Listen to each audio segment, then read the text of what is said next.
Hi everyone. Today we will talk about how to fix WhatsApp time.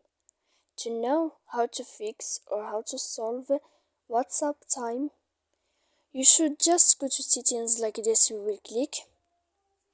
After that, in this page, you will go to apps, default apps, app settings.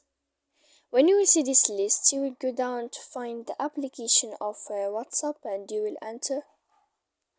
After that, in this page, you will go to click force stop. When you will end this, you will enter to storage.